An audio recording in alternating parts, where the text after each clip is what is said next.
Hello everyone, ಮತ್ತೊಮ್ಮೆ ಕ್ರಿಯಾನ್ಸ್ ಟ್ಯಾರೋಗೆ ಸ್ವಾಗತ. ಇವತ್ತಿನ ರೀಡಿಂಗ್ನಲ್ಲಿ ನಿಮ್ಮಿಂದ ದೂರ ಆದಮೇಲೆ ಅವ್ರ ಮನಸ್ಥಿತಿ ಹೇಗಿದೆ ಹಾಗೆ ಕೇಳೋಣ. ಇದೊಂದು ಟೈಮ್ಲೆಸ್ ಜನರಲ್ ರೀಡಿಂಗ್ ಆಗಿರುತ್ತೆ, ಹಾಗೆ ಕಲೆಕ್ಟಿವ್ ಎನರ್ಜಿನಲ್ಲಿರುತ್ತೆ. ಯಾರ್ಯಾರು ನನಗೆ ಸಬ್ಸ್ಕ್ರೈಬ್ ಮಾಡ್ತಾ ಇದ್ದೀರಾ, ಕಮೆಂಟ್ಸ್ ಮಾಡ್ತಾ ಇದ್ದೀರಾ, lot of thanks to you. ಇದೊಂದು ಜನರಲ್ ರೀಡಿಂಗ್ ಆಗಿರೋದ್ರಿಂದ ನಿಮ್ಮ ಲೈಫಲ್ಲಿ ಹೆಚ್ಚಿನ ಕ್ಲಾರಿಟಿ ಬೇಕಿದ್ರೆ ನೀವು ಪರ್ಸ್ನಲ್ ರೀಡಿಂಗ್ ತಗೋಬಹುದು. ಯಾರನ್ನೋ ನೀವು ನಂಬ್ಕೊಂಡಿದ್ದೀರಾ, ಅಲ್ಲಿ ಒಂದು ಫ್ರೆಂಡ್ಶಿಪ್ ಇತ್ತು, ಆತ್ಮೀಯತೆ ಬೆಳೆದಿತ್ತು. ತುಂಬ ದಿನದ ನಂತರ ಯಾಕೋ ಏನೋ ಅವ್ರು ದೂರ ಆಗಿದ್ದಾರೆ ನಿಮ್ಮಿಂದ. ನಿಮಗೂ ಅವ್ರನ್ನ ಮರೆಯೋಕ್ಕಾಗ್ತಾ ಇಲ್ಲ, ಆಗಾಗ ನೆನಪಾಗ್ತಾ ಇರ್ತಾರೆ. ಅವ್ರ ಮನಸ್ಸಲ್ಲಿ ನಾನಿದ್ದೀನ, ಅವರು ನೆನಪಿಸ್ಕೊತಾ ಇದ್ದಾರಾ? ದೂರ ಆದಮೇಲೆ ಅವ್ರು ಏನು ಯೋಚನೆ ಮಾಡ್ತಾ ಇದ್ದಾರೆ, ಅವ್ರ ಮನಸ್ಸಲ್ಲಿ ಏನಿದೆ ಹಾಗೆ ನೀವು ಯೋಚನೆ ಮಾಡ್ತಾ ಇದ್ದರೆ ನಿಮಗೋಸ್ಕರ ಈ ರೀಡಿಂಗ್ ಅನ್ಕೋತೀನಿ. ಈಗ ಏನು ಮೆಸೇಜ್ಗಳು ಬರುತ್ತೆ ನೋಡೋಣ, ಅದೇನು ರೀಡಿಂಗ್ ಕೊಡುತ್ತೆ.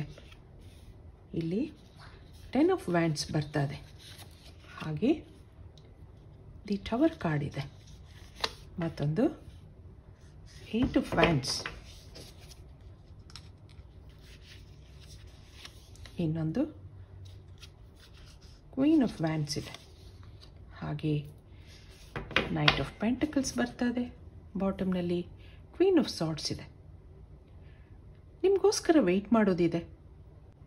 ಮನಸ್ಸು ನಿಮ್ಮಿಂದ ದೂರ ಆಗಿದ್ರೂ ಏನೋ ನೆನಪುಗಳಿದೆ. ಇಷ್ಟು ದಿನದಿಂದ ಬೆಳೆದಂಥ ಆತ್ಮೀಯತೆ, ಅಟ್ಯಾಚ್ಮೆಂಟ್ ಒಂದೇ ಸರಿ ಕಳ್ಕೊಳ್ಳೋಕ್ಕಾಗಲ್ಲ ಹಾಗೆ ಯೋಚನೆ ಮಾಡ್ತಾ ಇದ್ದಾರೆ. ಆದಷ್ಟು ಅವರನ್ನು ಅವರು ಬ್ಯುಸಿ ಮಾಡ್ಕೊಳ್ಳೋದಿದೆ. ಆದ್ರೂ ಆಗಾಗ ನಿಮ್ಮ ನೆನಪುಗಳು ಬರ್ತಾ ಇರುತ್ತೆ. ಎಲ್ಲೋ ಒಂದು ಕಡೆ ನಿಮ್ಮ ಮೆಸೇಜ್ಗೋಸ್ಕರ ಅಥವಾ ನಿಮ್ಮ ಕಾಲ್ಗೋಸ್ಕರ ಕಾಯೋದಿದೆ ಮನಸ್ಸು. ಏನೋ ಕಾರಣಗಳಿಗೋಸ್ಕರ ನಿಮ್ಮಿಂದ ದೂರ ಆಗಿದ್ದಾರೆ. ರಿಲೇಷನ್ಶಿಪ್ ಹಾಳಾಗಿದೆ, ಏನೋ ಮಾತುಕತೆಗಳಾಗಿದೆ, ಮನಸ್ಸು ಒಡೆದಿದೆ.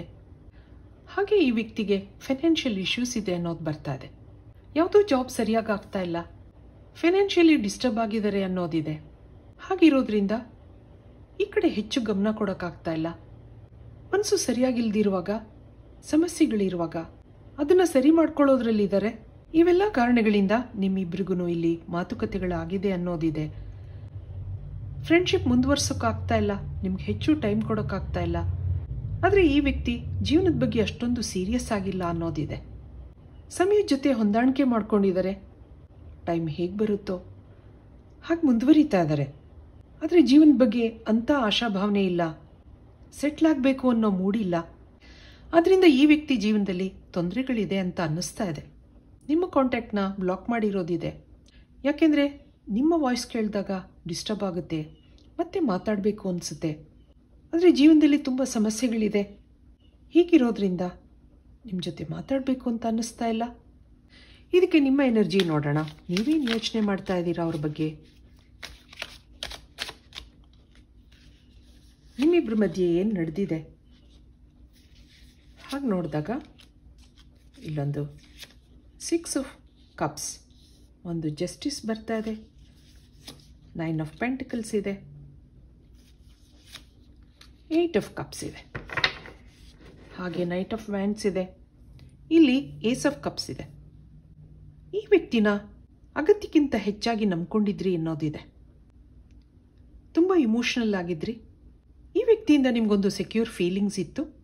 ಜೀವನ ಹೀಗೆ ಇದ್ದರೆ ಎಷ್ಟು ಚೆನ್ನಾಗಿರುತ್ತೆ ಹಾಗೆ ಅಂದ್ಕೊಂಡಿದ್ರಿ ನೀವು.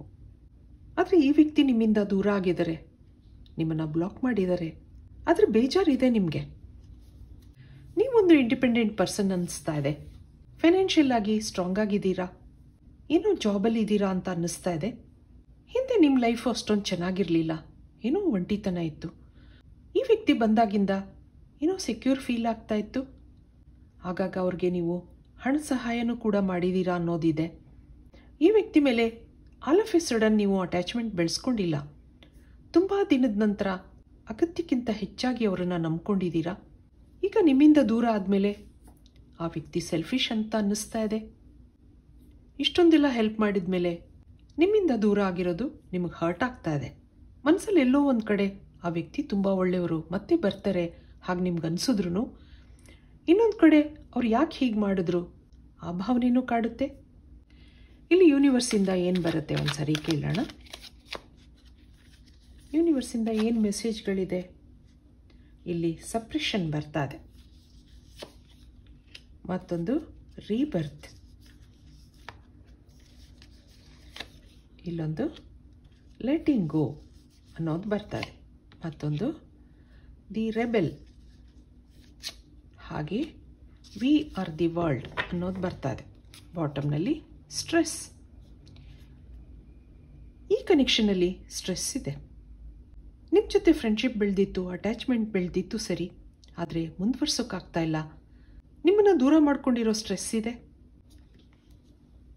ಅವರ ಭಾವನೆಗಳನ್ನೆಲ್ಲ ಸಪ್ರೆಸ್ ಮಾಡ್ಕೋತಾ ಇದ್ದಾರೆ ಅನ್ನೋದಿದೆ.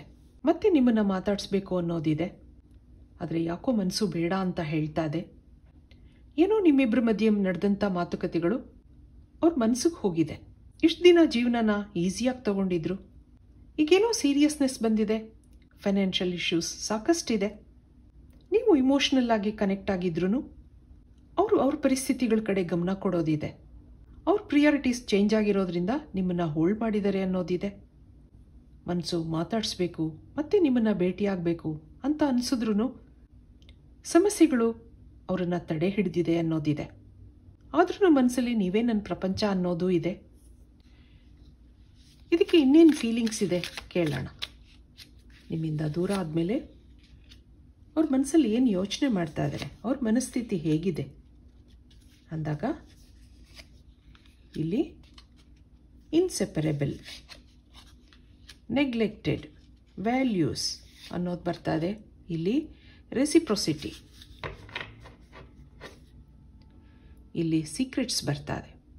ಅವ್ರ ಫೈನಾನ್ಷಿಯಲ್ ಇಶ್ಯೂಸ್ ಬಗ್ಗೆ, ಅವ್ರ ಸಮಸ್ಯೆಗಳ ಬಗ್ಗೆ ನಿಮ್ಮ ಹತ್ರ ಹೇಳ್ಕೊಂಡಿರಲಿಲ್ಲ.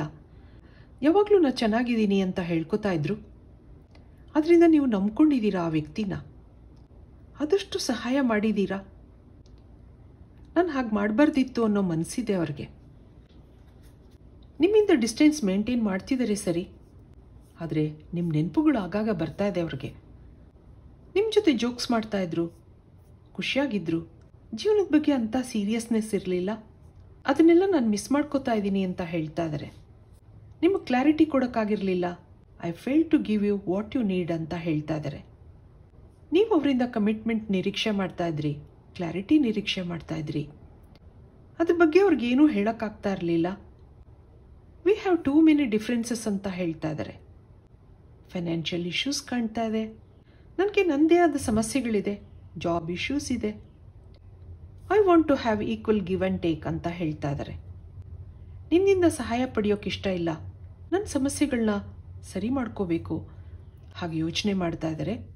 ನಿಮ್ಮಿಂದ ದೂರ ಆಗಿದ್ದಾರೆ ಸರಿ, ಏನೋ ಮಾತುಕತೆಗಳಾಗಿದೆ, ಅದರಿಂದ ಅವ್ರಿಗೆ ಬುದ್ಧಿ ಬಂದ ಹಾಗಿದೆ. ಇಲ್ಲಿ ಏಂಜಲ್ಸಿಂದ ಫೈನಲ್ ಮೆಸೇಜ್ ನೋಡೋಣ ಏನಿದೆ. ಇದೊಂದು ಜನರಲ್ ರೀಡಿಂಗ್ ಆಗಿರುತ್ತೆ. Luck is on your side. Meditate and contemplate. ಮತ್ತೊಂದು ಬಿಲೀವ್ ಇನ್ ದಿ ಇಂಪಾಸಿಬಲ್.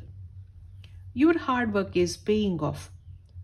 ನೀವು ಅವ್ರಿಗೋಸ್ಕರ ಮ್ಯಾನಿಫೆಸ್ಟ್ ಮಾಡ್ಕೋತಾ ಇದ್ದೀರಾ, ವೆಯ್ಟ್ ಮಾಡ್ತಾ ಇದ್ದೀರಾ. ಅವರೂ ಅವ್ರ ಸಮಸ್ಯೆಗಳನ್ನ ಸರಿ ಮಾಡ್ಕೋಬೇಕು ಹಾಗೆ ಯೋಚನೆ ಮಾಡ್ತಾ ಇದ್ದಾರೆ. ಇದೆಲ್ಲ ಸರಿಯಾಗುತ್ತೆ ಹಾಗೆ ನಿಮಗೆ ಏಂಜಲ್ಸ್ ಹೇಳ್ತಾ ಇದ್ದಾರೆ. ಯುವರ್ ಎ ಲಕ್ಕಿ ಪರ್ಸನ್ ಅನ್ನೋದಿದೆ. ಆದರೆ ಮಿರಾಕಲ್ಸ್ ಒಂದೇ ದಿನದಲ್ಲಿ ಆಗಲ್ಲ ಅಲ್ವಾ? ಅದಕ್ಕೆ ನಮ್ಮ ಪ್ರಯತ್ನಗಳನ್ನೂ ಮಾಡಬೇಕು. ಅದರಿಂದ ಮೆಡಿಟೇಷನ್ ಮಾಡಿ, ಆ ದೇವರಲ್ಲಿ ನಂಬಿಕೆ ಇಡಿ. ಬಿಲೀವ್ ಇನ್ ದಿ ಇಂಪಾಸಿಬಲ್ ಅನ್ನೋದು ಬರ್ತಾ ಇದೆ. ಇದು ಇವತ್ತಿನ ರೀಡಿಂಗ್ ಆಗಿರುತ್ತೆ. ಮತ್ತೆ ಇಂಥದೇ ರೀಡಿಂಗ್ ಕೇಳಬೇಕು ಅನಿಸಿದ್ರೆ ನನ್ನ ವೀಡಿಯೋಸ್ನ ಲೈಕ್ ಮಾಡಿ, ಶೇರ್ ಮಾಡಿ, ಸಬ್ಸ್ಕ್ರೈಬ್ ಮಾಡಿ. Thank you for watching. Be happy always.